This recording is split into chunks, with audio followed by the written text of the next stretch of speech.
In the video, நம்ம 12th business studiesல lesson number 12 அதோட continuation பார்க்க போகிறோம். ஸோ இங்கே பார்த்தீங்கன்னா நாம பேஜ் நம்பர் 223 அதில் loan from domestic special financial institution, அதாவது எஸ்எஃப்ஐஸ் அப்படிம்பாங்க, அவங்ககிட்ட இருந்து வாங்குற லோன்ஸ் அதோட டீட்டெயில்ஸ் பற்றி பார்க்க போகிறோம். So loans from domestic special financial institutions, SFIs. After independence, a large number of financial institutions have been established in India with the primary object to provide medium and long-term financial assistance to industrial enterprises. Institutions like Industrial Finance Corporations of India (IFCIs), Industrial Reconstruction Bank of India, State Financial Corporation of India (SFCs), State Industrial Development Corporation (SIDCs) have been established to provide the financial support to set up new enterprises as well expansion of modernization of the existing enterprises. So நம்ம சுதந்திரத்துக்கு அப்புறம் இண்டிபெண்டன்ஸ்க்கு அப்புறம் பார்த்தீங்கன்னாக்கா நம்மளோட institutions அந்த இண்டஸ்ட்ரியை develop பண்ணுறதுக்கு government வந்து நிறைய ஃபினான்ஷியல் இன்ஸ்டிடியூஷன்ஸ் வந்து லாங் டேர்ம் லோன் கொடுக்கறதுக்கு, மீடியம் லோன் கொடுக்கறதுக்கு இந்த மாதிரி ஃபினான்ஷியல் இன்ஸ்டிடியூஷன் வந்து உருவாக்குனாங்க. அதில் ஒரு சில இன்ஸ்டிடியூஷன்ஸ் யாருனாக்கா ஐஎஃப்சிஐஸு, அப்புறம் எஸ்எஃப்சிஸ், எஸ்ஐடிசிஸ், இவங்க எல்லாமே ஒரு சில இன்ஸ்டிடியூஷன்ஸு. இவங்க எல்லாமே ஒரு இண்டஸ்ட்ரியை எக்ஸ்பேண்ட் பண்ணுறதுக்கும் இல்லை மாடர்னைஸ் பண்ணுறதுக்கும் பார்த்திங்கன்னா லோன் கொடுப்பாங்க. These financial institution grants loans for maximum period of 25 years. These loans are covered by mortgages of the company's properties and hypothecation of stock shares, etc. The major benefits derived from such loans are, so இந்த loans எல்லாம் பார்த்தீங்கன்னாக்கா 25 வருஷத்துக்கு இருக்கும். இவங்கெல்லாம் பார்த்தீங்கன்னாக்கா ஒரு விஷயத்தை அடமானம் வச்சு தான் இந்த லோனெல்லாம் வாங்குவாங்க. அது ப்ராப்பர்ட்டியாக இருக்கும், இல்லாட்டி ஸ்டாக்ஸு ஷேர்ஸாக இருக்கும். இதில் ஒரு சில பெனிஃபிட்ஸ் இருக்குது, என்னென்னு பார்ப்போம். The rates of interest payable is lower than the market rate. இதில் கொடுக்குற வட்டி பார்த்தீங்கன்னாக்கா அந்த ஃபினான்ஷியல் இன்ஸ்டிடியூஷன் வாங்குற வட்டி வந்து மார்க்கெட் ரேட்டோட ரொம்ப கம்மியாக இருக்கும். The amount of loan is large. அதோட லோனோட அமௌண்ட் ரொம்ப அதிகமாக இருக்கும். However, it involves a number of legal and technical formalities, and also the negotiation period is usually long. The financial institution often nominate 1 or 2 directors to have some degree of controls over the utilization of the fund and functioning of the company. So இது ஒரு பெரிய அமௌண்ட்டாக இருக்கிறதுனால இது வந்து டக்குன்னு போய் கேட்டவுடனே கிடைச்சிடாது இந்த லோன் எல்லாமே. இதுக்கு நிறைய formalities, legal formalities, technical formalities தான் இருக்குது. இது பல வருஷம் ஆகும் இந்த லோன் வந்து இந்த ஃபார்மாலிட்டிஸாக முடிச்சு வாங்குறதுக்கு. அதே வட்டம் இந்த ஃபினான்ஷியல் இன்ஸ்டிடியூஷன் பார்த்தீங்கன்னாக்கா லோன் கொடுத்த வாட்டி அந்த கம்பெனியில் பார்த்தீங்கன்னா 2 டேரக்டர்ஸ் வந்து நாமினேட் பண்ணுவாங்க. இவங்கெல்லாம் லோன் கரெக்டாக ஃபண்ட் யூஸ் பண்ணாங்களா இல்லையா, கம்பெனி கரெக்டாக தான் நடக்குதா இல்லையான்னு பார்க்கறதுக்காக. 4th one, borrowing from commercial banks. இப்போ லோன் வந்து கமர்ஷியல் பேங்க்ஸ் மூலமாக வாங்குறது, அதை பற்றி பார்க்க போகிறோம். Commercial banks in India may grant loans for a period of 3 to 5 years. These loans may be accessed by the companies for a variety of uses including capital expenditures. These may be issued against or without the collateral depending on the company's credit standing. So இந்த லோன்லாம் பார்த்தீங்கன்னா commercial banks கொடுப்பாங்க. இந்த loans வந்து business பண்ணுறவங்களுக்கு இது 3லேருந்து 5 வருஷம் வரைக்கும் இந்த லோன் வந்து கொடுப்பாங்க. இந்த லோனில் பார்த்தீங்கன்னாக்கா உங்களுக்கு அவங்க அந்த கம்பெனிக்காரங்க அந்த கேபிட்டல் எக்ஸ்பெண்டிச்சருக்காக யூஸ் பண்ணிக்கலாம். இது வந்து ஒரு எந்த ஒரு கொலாட்ரல் இதுவும் இல்லாமல், செக்யூரிட்டி இல்லாமல் கொடுப்பாங்க. அவங்களோட குட்வில், கிரெடிட் ஸ்டாண்டிங்கை வச்சு இந்த கமர்ஷியல் பேங்க்ஸ் தான் கொடுக்குறது, இந்த பேங்க்கோட ரிஸ்க்கை வச்சு தான் கொடுப்பாங்க. Next, merits. இதில் என்ன அட்வான்டேஜஸ் இருக்குது அப்படின்னு பார்க்கும்போது, இந்த லாங் டேர்ம் போரிங்கில் வந்து என்ன அட்வான்டேஜஸ் இருக்குனாக்கா, it is flexible source of finance as loan amount can be increase as per the business needs and can be return in advance when funds is not needed. So இது வாங்குறவங்க, இந்த loan வாங்குறவங்க பார்த்தீங்கன்னாக்கா இது long term loan. இது நீங்கள் வந்து நல்லா ரீபே பண்ணிட்டு டக்குன்னு இன்க்ரீஸ் கூட பண்ணிக்கலாம் அந்த லோனை. அதே மாதிரி எப்போ நினச்சா கூட உங்கள் கையில் காசு இருந்துச்சாக்கா அந்த லோனை நீங்கள் முடிச்சிடலாம், க்ளோஸ் பண்ணிக்கலாங்கிறாங்க. Banks keep the financial operation of the client secret. அதோட யார் இந்த லோனை வாங்குறாங்களோ அந்த லோன் வாங்குறவங்களோட டீட்டெயில் வந்து பேங்க் சீக்ரெட்டாக வச்சுருக்கணும். Time and cost involve are lower as compared of issue or shares debentures etcetera. So இதில் பார்த்தீங்கன்னாக்கா இந்த லோனில் டைமும் கம்மியாக இருக்கும், அதே ஆட்டம் காஸ்ட்டும் ரொம்ப கம்மியாக இருக்கும் கம்பேர் டு ஷேர்ஸு டிஃபென்சஸை கம்பேர் பண்ணும்போது. Banks do not interfere in the internal affairs of the borrowing considers. இப்போ யாரோ ஒருத்தவங்க இந்த லோனை வாங்கிட்டாங்க, பேங்க் வந்து அந்த கம்பெனி விஷயத்தை தலையிடாதுங்கிறாங்க. Loans can be paid back in easy instalment. அதாட்டம் இந்த லோன் வந்து ஈஸியான இன்ஸ்டால்மெண்ட்டில் திருப்பி பே பண்ணுற ஒரு ஆப்ஷன் இருக்குது. In case of small scale industries for the industries in villages and backwards areas the interest charges is very low. இதே பார்த்தீங்கன்னாக்கா பின்தங்கிய ஒரு கிராமங்களாக இருக்கட்டும், இல்லை ஸ்மால் ஸ்கேல் இண்டஸ்ட்ரியாக இருந்தாக்கா அதுங்களுக்கு வந்து அவங்களுக்கு பார்த்தீங்கன்னாக்கா இந்த லோன் எல்லாம் கம்மியான வட்டியில் தான் கொடுக்குறாங்க இந்த பேங்க்ஸ் எல்லாமே. இதெல்லாம் அட்வான்டேஜஸ். இப்போ டிஸ்அட்வான்டேஜஸ் என்ன, டிமெரிட்ஸ் என்னன்னு பார்ப்போம். Banks require personal guarantee or pledge of the assets while granting the loan, so the business cannot raise further loans on these assets. Thus, it reduces the borrowing capacity of the borrowers. So bank வந்து இந்த loan கொடுக்கும்போது உங்களுக்கு ஏதோ ஒரு விஷயத்த வாங்கி தான் கொடுக்கும், அதாவது ஏதோ ஒரு கேரண்டி மாதிரி ஏதோ அசட் வாங்கி தான் கொடுக்கும். ஸோ அந்த அசட் விலையை தாண்டி நம்ம லோன் வாங்க முடியாது. இது ஒரு minus point. In case of short loan are extended again and again, there it will be uncertainty about the continuity. இப்போ நீங்கள் ஒரு ஷார்ட் டேர்ம் லோன் வாங்குறீங்க, ஆனால் அது வந்து நீங்கள் மறுபடியும் எக்ஸ்டெண்ட் பண்ணிட்டே இருந்தீங்கன்னாக்கா அது நீங்கள் லோன் வாங்குற அடுத்த லோன் வாங்குற விஷயத்த வந்து பாதிக்கும், அந்த கண்டினியூட்டியை பாதிக்கும்னு சொல்கிறாங்க. Too many formalities are to be fulfilled for getting term loans from banks. These formalities make the borrowings from the banks time consuming and inconvenient.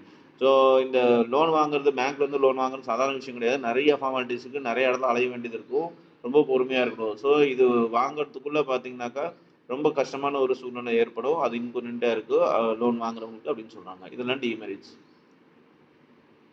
Then fifth, public deposits. It is very old method of finance practice in India. When the commercial banks were not there, people used to deposit their savings with the business concerns of good repute. Even today, it is very popular and convenient method of raising short-term and medium-term finance. Under this method, company can raise the funds by inviting the shareholders, employees, and general public to the deposits their savings with the company. To attract the public, the company usually offers a higher rate of interest than the interest of the bank deposit. The period for which the company accepts deposits, the public deposit ranges between 6 months to 60 months. So இது வந்து பழைய type of method of saving money, அதாவது fund rice பண்ணுறது. இது என்னன்னாக்கா bank எல்லாம் வரதுக்கு முன்னாடி என்ன பண்ணுவாங்கன்னா பிஸ்னஸ் மேனு அவங்க வந்து ஒரு அவங்க ப்ராஃபிட்டில் ஒரு சில அமௌண்ட்லாம் எடுத்து வச்சுப்பாங்க. இது வந்து அவங்களுக்கு ஷார்ட் டேர்ம் இல்லாட்டி மீடியம் டேர்ம் ஃபைனான்ஸு ரைஸ் பண்ணுறதுக்கு கொஞ்சம் ஈஸியாக இருக்கும். இந்த ஃபண்ட்ஸ் எல்லாம் எப்படி அவங்க ரைஸ் பண்ணாங்கனாக்கா இந்த ஷேர் ஹோல்டர் மூலமாகவோ இல்லை ஜென்ரல் பப்ளிக் டெபாசிட் மூலமாகவோ இது வந்து கம்பெனி வந்து ரைஸ் பண்ணும். இது வந்து என்ன ஆகுனாக்கா இதில் அதிகமான இன்ட்ரெஸ்ட் வந்து பப்ளிக்கு தருவாங்க. அதோட அந்த பேங்க்கு டெபாசிட், இந்த மாதிரி டெபாசிட்டுக்கு அதிகமாக வட்டி தருவாங்க.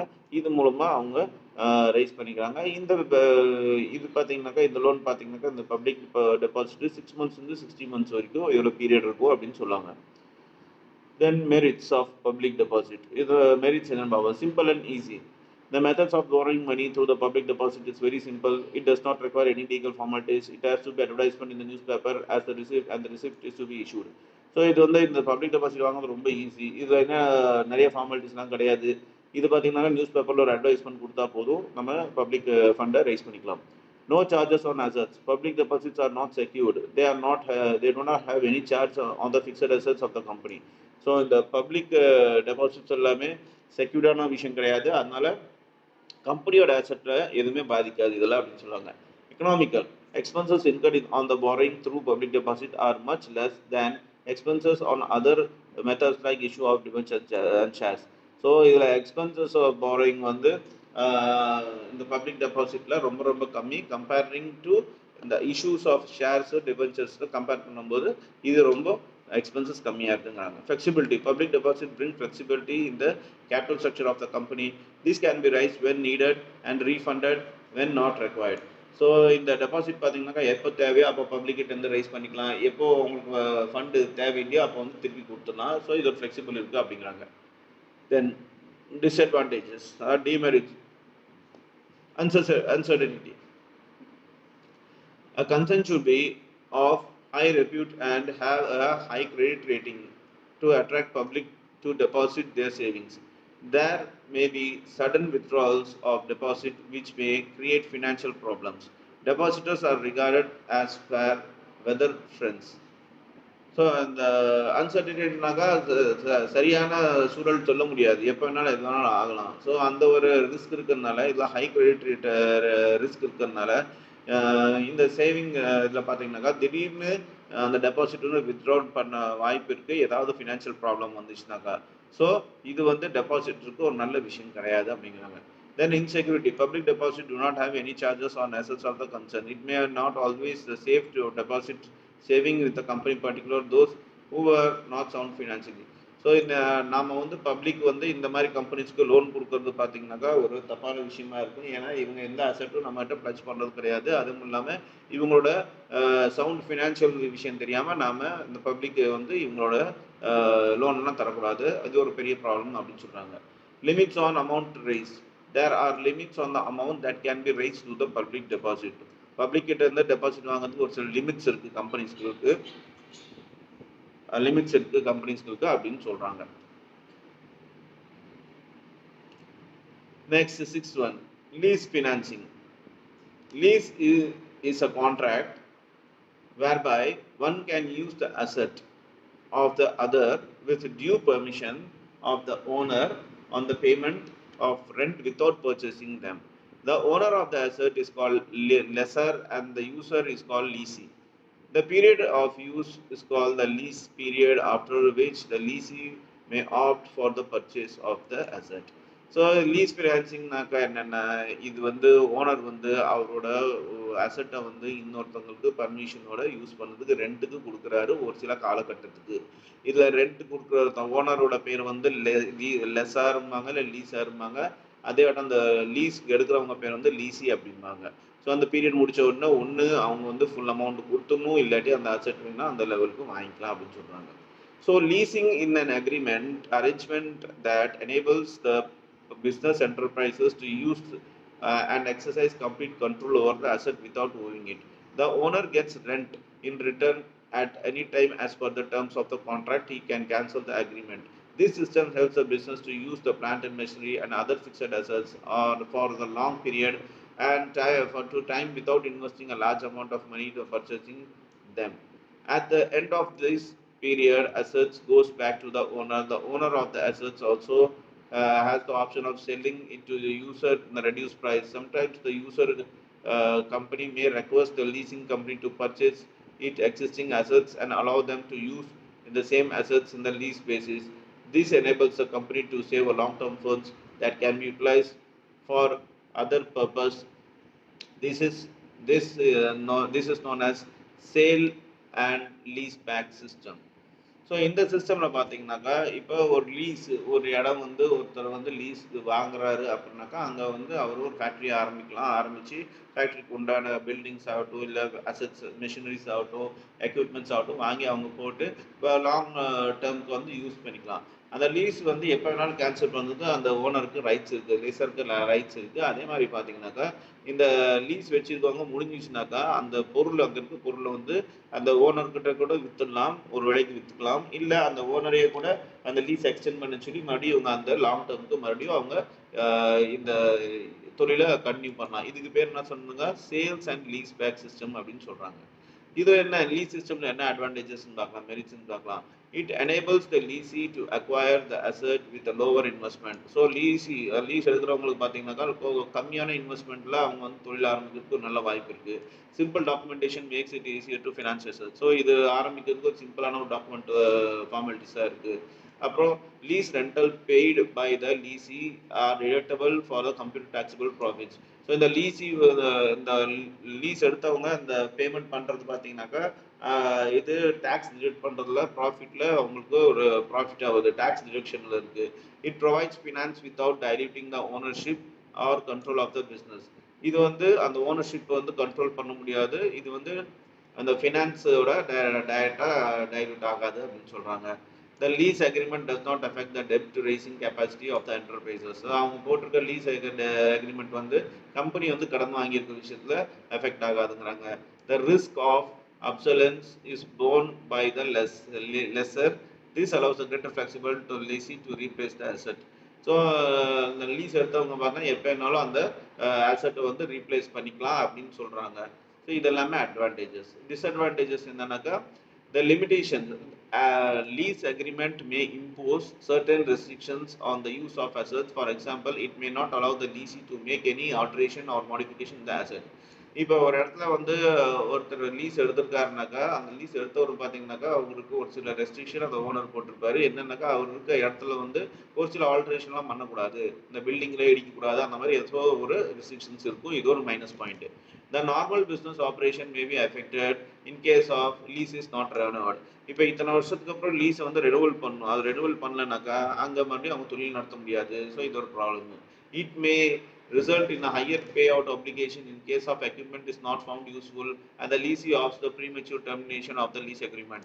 Suppose அந்த இடத்துல வந்து அவங்க லீஸ் எடுத்தவங்க வந்து எக்யூப்மெண்ட்ஸ் எல்லாம் வச்சு அவங்க தொழில் நடத்துறாங்கனாக்கா அது வந்து யூஸ்ஃபுல் இல்லைனாக்கா அது ஒரு ப்ராப்ளம் ஆகிடும். அதே மாதிரி இந்த லீஸ் பார்த்தீங்கன்னாக்கா சீக்கிரமாக முடிஞ்சு போச்சுனாக்கா டெர்மினேட் ஆயிடுச்சுனாக்கா அவங்க அந்த இடத்த காலி பண்ண வேண்டியதாக இருக்கும். ஸோ இது ஒரு பிரச்சனையாக இருக்கும் அந்த பிஸ்னஸ்க்கு. The lessee never becomes the owner of the asset. It deprives into residual value of the asset. நீங்கள் என்னதான் லீஸுக்கு எடுத்து ஒரு எக்யூப்மெண்ட்ஸ்லாம் வாங்கி தொழில் பண்ணாலும் அந்த எக்யூப்மெண்ட்ஸ்லாம் உங்களுக்கு சொந்தம் கிடையாது, அது இடத்துக்காக தான் சொந்தங்கிறாங்க. ஸோ இது ஒரு பெரிய மைனஸ் பாயிண்ட் அப்படின்னு சொல்கிறாங்க.